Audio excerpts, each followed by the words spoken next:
Chapter 20. The Canted Circle. The stage was set. A perfect circle, 20 meters in diameter, had been cut from a single slab of imported stone and constructed so that one end touched the floor, while the other was held 10 degrees above it by concealed antigrav generators. This was the Canted Circle, known only to members of the Order, which throughout its long history had never numbered more than 500 in any given period, and was housed in the clear domed summit of the Esoteric Society's monad in the heart of Coruscant's Phobossi district. Legend had it that the round topped building, thought to be one of the oldest in that part of the planet, was built over an ancient lake bed and had been the sole survivor of a seismic event that had tipped it 10 degrees to the southwest. A century after the quake, the structure had been righted to vertical, except for the central portion of the canted floor of its uppermost story, which later supplied the name for a clandestine organization founded by influential beings who had purchased the building sometime during the reign of Tarsus Valorum. Just then, Larsh Hill, draped in black robes, was standing at the raised end of the circle, and Plagueis, 114D, and 10 other Munes, also wearing black garments, though different from the Order's hooded garb, stood at the other. Scheduled to begin at the top of the hour, the initiation ceremony would commence with the high official joining Hill on the circle, initiating him, and placing around his neck the Order's signature pendant. Plagueis had declined an offer of enrollment 20 years earlier, but had continued to do business with the Grand Mage and many of the Order's most prominent members, several of whom were regulars at the gatherings on Sojourn. The Order of the Canted Circle was content to serve as an exclusive club for some of the galaxy's most influential beings. Its aims were narrow in focus, and its rituals universally allegorical, replete with secret phrases and handshakes. Plagueis understood the need to instill members with a sense of furtive fraternity, but he couldn't risk having the high officials dig too exhaustively into his background. Larsh Hill's past, on the other hand, was exemplary, even the decades he had spent working with Plagueis' father. Once initiated, Hill would become Damask Holdings' principal agent on Coruscant, and his son, San, would become Higo's right hand, in preparation for his eventual role as chairman of the Intergalactic Banking Clan. Returned from the short holocommunication with Sidious, Plagueis was filled with a sense of triumph. Before night fell on the Phobossi district, the members of the Grand Protectorate would cease to be a concern. Pack's team and the rest believed they had found shelter aboard one of Coruscant's orbital facilities, but the Sun Guards, save for a pair Plagueis had kept in reserve in the Order's initiation room, were on the way to them now, in forces sufficient to crush whatever defenses Santh security might be providing. Sidious had played his part perfectly, and had redeemed himself fully in Plagueis' eyes.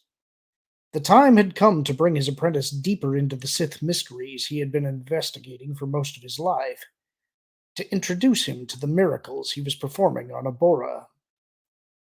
From a series of arch-topped doorways lining the circumference of the room came the sounds of solemn chanting, as perhaps 36 of the Order's black-robed members began to file in and take their places along the perimeter of the Canted Circle. Last to emerge was the High Official, who wore a mask and carried the circular emblematic pendant draped over both hands, which he held as if in prayer. Rituals of a similar sort had been enacted by the ancient Sith, Plagueis thought, as Larsh Hill genuflected before the High Official. At the same instant Hill's right knee touched the polished stone, a jangle of foreboding laddered up Plagueis' spine. Turning ever so slightly, he saw that 114D had rotated its head towards him in a gesture Plagueis had come to associate with alarm.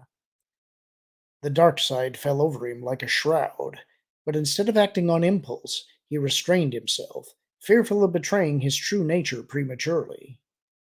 In that instant of hesitation, time came to a standstill, and several events happened at once. The High Official gave a downward tug to the pendant he had placed around Hill's neck, and the old Mune's head toppled from his shoulders and began to roll down the tipped stage.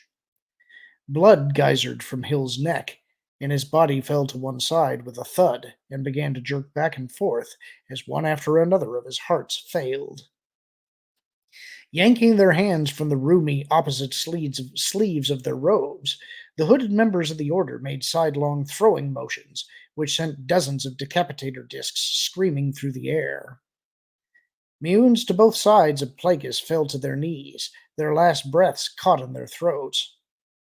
A disc buried deep in his forehead, one of the sun guards twirled in front of Plagueis like a crazed marionette. Blood fountained, turning to mist. Struck in at least three places and leaking lubricant, 114D was trying to limp to Plagueis' side when another disc whirled into its alloy body, touching off a storm of sparks and smoke. Plagueis pressed his right hand to the right side of his neck to discover that a disc had made off with a considerable hunk of his jawbone and neck, and in its cruel passing had severed his trachea and several blood vessels.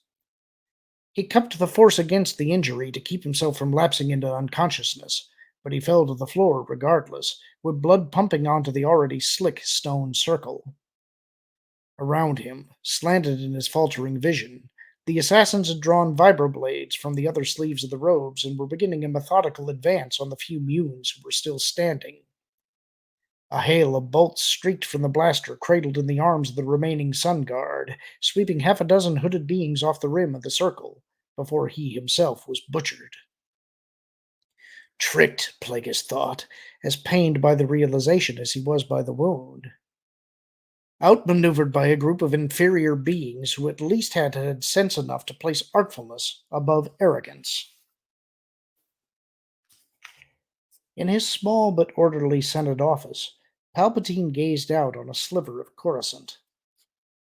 On the far side of a ceaseless current of mid-tier traffic was the sheer cliff face of a drab government complex. Go about your usual business, Plagueis said. But how could he be expected to behave as if nothing had happened, even in the interest of establishing an alibi? Did Plagueis expect him to return to the Ustru and finish lunch? Go for a stroll in Monument Plaza? Keep his appointment to meet with the inconsequential Bothan who chaired the Finance Committee?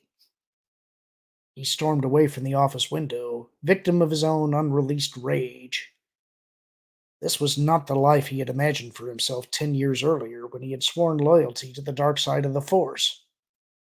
His hunger to be in closer contact with the Force, to be an even more powerful Sith, knew no bounds. But how was he to know when he had arrived at some semblance of mastery? When Plagueis told him? He regarded his trembling hands. Would his ability to summon lightning come more effortlessly? What powers had Sith Lord Plagueis kept to himself? He was standing in the center of the room when he sensed someone in the corridor outside. Fists pummeled the door. Then it slid to one side, and Saint Pestage burst into the room. Seeing Palpatine, he came to a sudden stop, and the panicked look he wore on entering transformed to one of visible relief. "I've been trying to reach you!" he nearly screamed, running a hand over his forehead. Palpatine regarded him quizzically. "I was occupied. What has happened?" Pestage sank into a chair and looked up at him. "Are you sure you want to know?"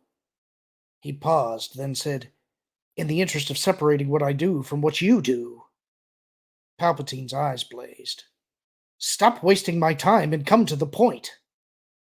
Pestage gritted his teeth. "The Maladian commander I did business with during the Kim affair." "What of him?" "He contacted me. 2, maybe 3 hours ago. He said that he felt humiliated because of the manner in which the Kim contract had been implemented, and wanted to make it up to me. He said he'd just received word that a Maladian faction had accepted a contract to carry out a major hit on Coruscant, involving someone closely affiliated with Damask Holdings."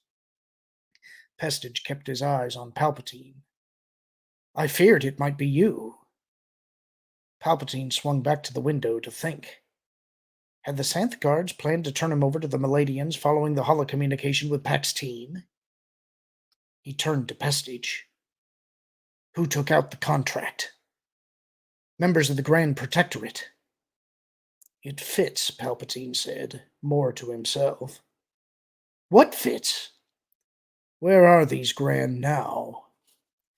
"As soon as I heard from the Maladian, I asked Kinman to keep an eye on them.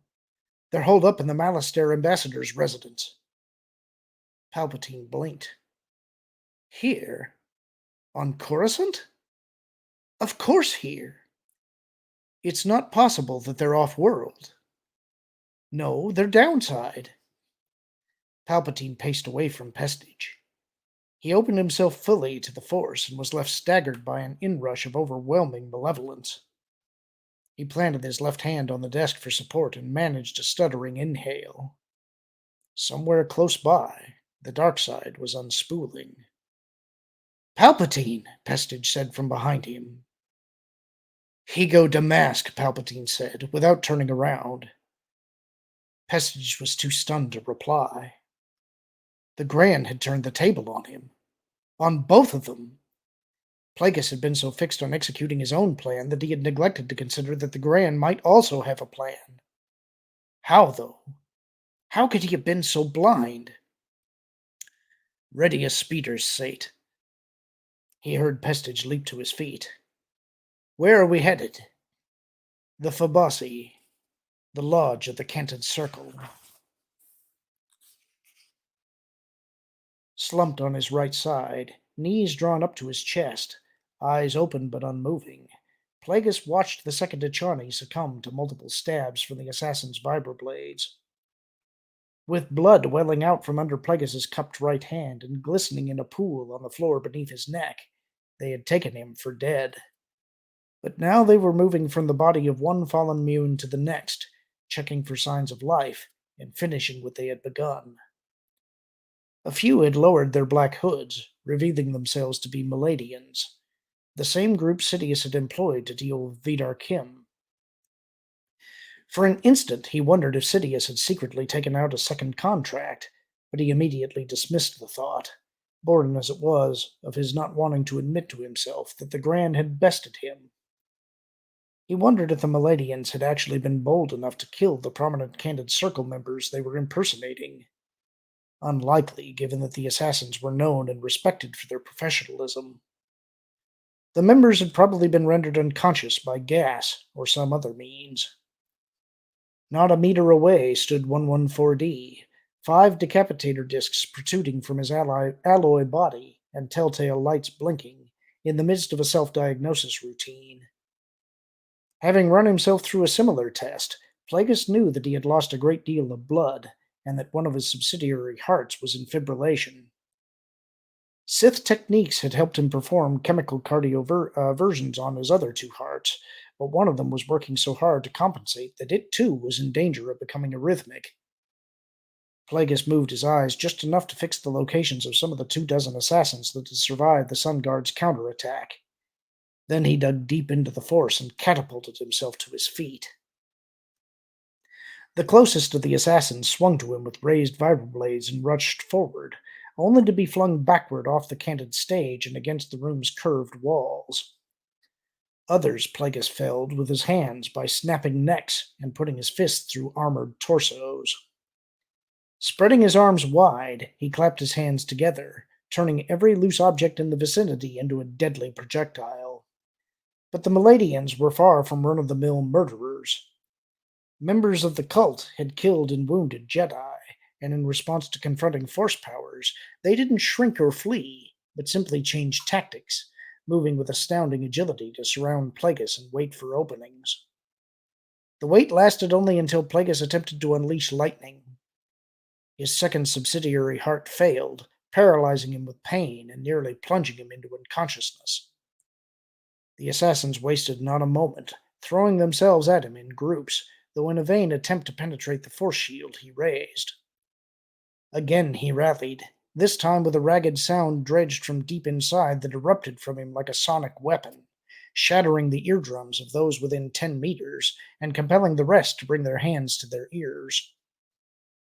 In blinding motion, his hands and feet smashed skulls and windpipes. He stopped once to conjure a force wave that all but atomized the bodies of 6 Maladians.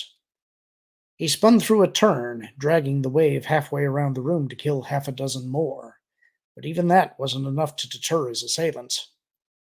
They flew against him again, making the most of his momentary weakness to open gashes on his arms and shoulders.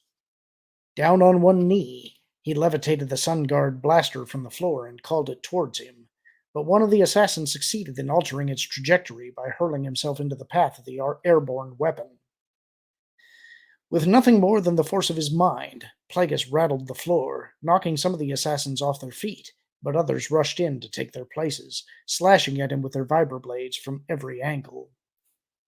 He knew that he had life enough to conjure one final counteroffensive. He was a moment from loosing hell on the Meladians when he sensed Sidious enter the room. Sidious and Saint Pestige, in whose hands a repeating blaster fashioned a hell of its own, a barrage of light that separated limbs from torsos, hooded heads from cloaked shoulders. Hurrying to Plagueis' side, Sidious lifted him upright, and in unison they brought swift death to the rest. In the stillness that followed, 114D, glistening with leaked lubricant, re-enabled itself and walked stiffly to where the two Sith were standing, syringes grasped in two of its appendages. "Magister Damask, I can be of service." Plagueis extended his arm towards the droid, and then lowered himself to the floor as the drugs began to take effect. He lifted his gaze to Pestige, then glanced at Sidious, who in turn showed Pestige a look that made abundantly clear he had become a member of their secret fraternity, whether he wanted to or not. "Master, we need to leave at once," Sidious said. "What I felt, the Jedi may have felt, and they will come." "Let them," Plagueis rasped. "Let them inhale the aroma of the dark side. This carnage is beyond explanation. We can't be here." After a moment, Plagueis nodded and summoned a gurgling voice. "Recall the Sun Guard. When they're done here—" "No," Sidious said. "I know where the Gran are. It won't be business as usual this time, Master." The Malastare ambassador's residence occupied 3 mid-tier stories of a slender building located at the edge of the government district. The front of the residence looked out on the standalone galactic courts of the Justice Building, but the rear faced a narrow canyon that was more than 50 levels deep and off-limits to traffic. Following directions furnished by Pestige, Sidious rode turbolifts and pedestrian walkways to a meager balcony 10 levels above the upper story of the residence. His fury notwithstanding, he would have preferred to linger until nightfall, which came early to that part of Coruscant, but he was certain that the Gran were expecting word that the Meladians had satisfied the terms of the contract, and he couldn't risk having them flee for the stars before he got to them.